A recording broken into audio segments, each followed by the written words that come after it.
He announced himself before he was anywhere near my post. I heard the crowd shifting, that particular rustle that means people are making way, and then his voice carried across the forecourt, loud and practiced, the voice of a man who has spent years performing for a lens. All right, we are live. 60,000 of you watching right now. And today, gentlemen, we are going to find out exactly how much it takes to crack one of the king's own. I did not turn my head. I was my post on the left pillar of the Caldervane Gate, the main ceremonial entrance to Aldenmere Palace, in full dress, scarlet wool tunic, tall black bearskin, white gloves, rifle at the shoulder. I had been on post for 1 hour and 40 minutes of a 4-hour rotation. My eyes were fixed on the middle distance across the forecourt, exactly as they had been trained to be, and they stayed there. I heard him getting closer. His voice had the shape of a performance. He was narrating everything he did, telling his audience what was about to happen before it happened, building anticipation. I had seen his kind before, not him specifically, but the type. Young men with cameras who mistake the uniform for a prop, who believe that because I cannot speak, I have nothing to say. He stopped 3 feet in front of me. I could see him in my peripheral vision.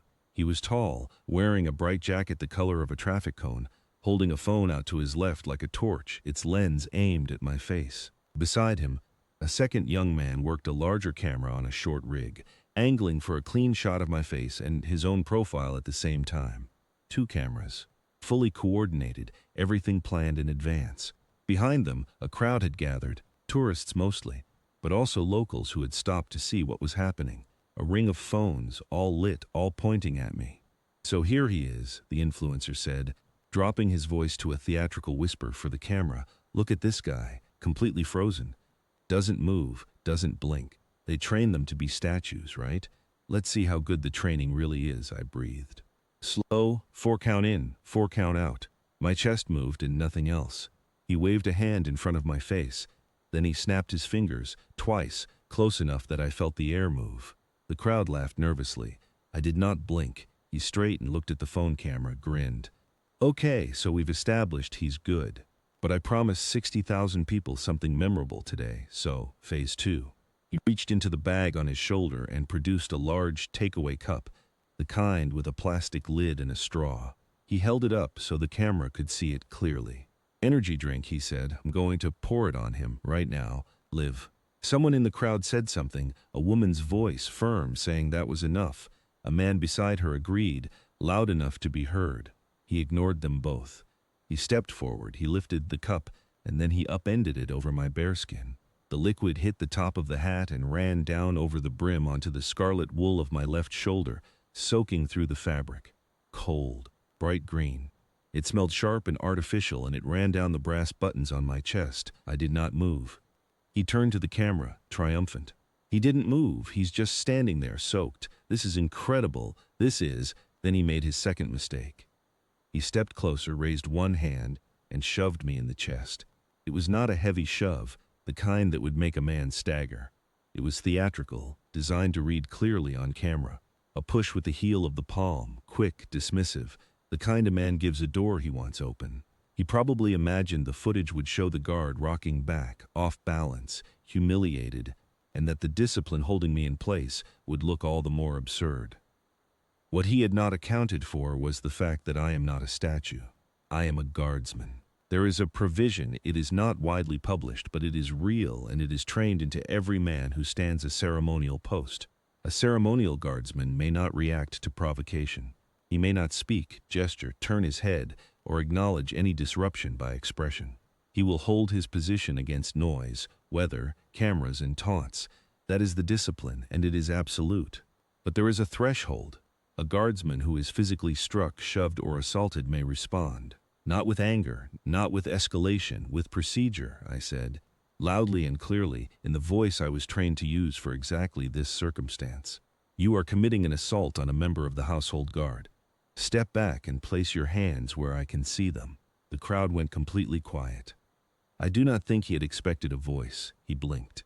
Then he started laughing, the practiced laugh of a man playing to the camera when he is caught off guard. He talked. He actually talked. Did you get that? He talked. He turned to the second cameraman, grinning. Then he turned back to me and spread his arms wide, mocking, "I'm sorry. Are you going to do something? What are you going to, Sergeant Halloway?"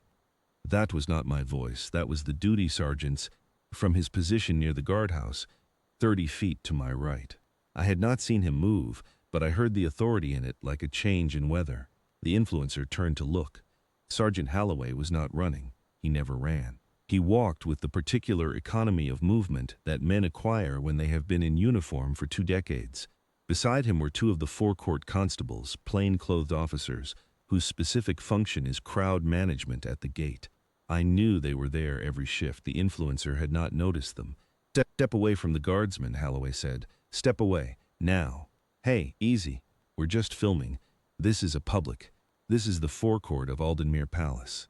You have assaulted a member of the household guard on Crown property. That is not a matter for debate, gentlemen." That last word was for the constables. I watched it happen from my post, eyes front, as they had trained me to do. One constable took the camera from the second young man, politely, but with a firmness that was not optional. The other moved to the influencer's side. The influencer was still talking, still performing, still holding his phone out as though the running live stream were a kind of shield. It wasn't. "You're on camera right now," he said. 60,000 people are watching this. You can't just... Halloway looked at him steadily. "Set the phone down. I have rights. I'm in a public space. I'm a content creator. I have an audience.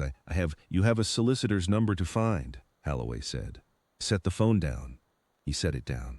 They walked him and his companion off the forecourt through the side access gate, which is not the impressive arch of the Calder Vein. It is a narrow iron door beside the guardhouse, the kind used for maintenance and staff deliveries. The second cameraman went first, his equipment still in the constable's hands. The influencer followed, still trying to speak, his words growing quieter with each step. Went through it with far less ceremony than he had arrived with, his bright jacket catching the afternoon light one last time before the door. Closed behind him, I stood at my post. I did not watch him go. My eyes were forward, fixed on the middle distance across the forecourt. A 4 count in, a 4 count out. Around me, the crowd stayed quiet for a long moment. Then someone began to clap, slowly, and others joined in. I did not acknowledge it. That too is training. An older man near the rope, a visitor, by his camera and his sensible shoes, did not clap. He came a step closer instead, and he said, not quite to me but in my direction, the way people speak to a man they know cannot answer. "My father stood this duty 41 years ago. He looked at the green stain spreading down my tunic and at the set of my jaw above it, and something in his face settled. He'd have taken it just the same." Then he stepped back into the crowd. I kept my eyes forward, but I heard him, and I have not forgotten it. What happened next I learned afterward. The live stream had indeed been running. All 60,000 viewers had watched it. They had watched him pour the drink, watched him shove me, watched me respond by procedure and not by instinct, watched the sergeant arrive with the calm of a man who has seen this before and handled it before and will handle it again without once raising his voice. They had watched the influencer, this man who had built his audience on the premise that the guard could be cracked, that discipline was a performance, that every uniform hid a provocable person underneath, walked through the maintenance door. The clip circulated for 3 days across a dozen platforms. It was not the clip he had intended to post. It was the clip 60,000 people had watched live, and then shared without his permission, and then watched again. His own platform banned the live stream for assault content within 4 hours of it ending. 2 of his primary sponsors contacted him that evening to terminate their agreements. A third sent a letter the following morning. The production company he had been in discussions with for a television deal quietly withdrew. His subscriber count, which had been climbing for 2 years, turned overnight. He issued a statement, an apology, framed as a lesson learned, asking for grace. Some gave it, most did not. The comment sections on his remaining posts filled with a single recurring question. What did you think was going to happen? I do not know what he thought would happen. I know what he expected. A man who could be humiliated on camera, who would either react in anger and give him chaos, or who would stand silent and take it and give him contempt. He had not planned for the third option, which is the only one we practice. He had not planned for the man who stands still not because he is unable to move, but because he has already decided that nothing this man can do is worth the cost of breaking. That is the discipline. Not the bearskin, not the tunic, not the rifle held at the shoulder. The discipline is the decision, made long before the post, that whatever comes, it will not take you off your ground. The drink soaked into the wool, the shove landed, and I did not move, because moving was never the point. The point was simpler than that. The point was this: I would still be standing when he was gone, and I was.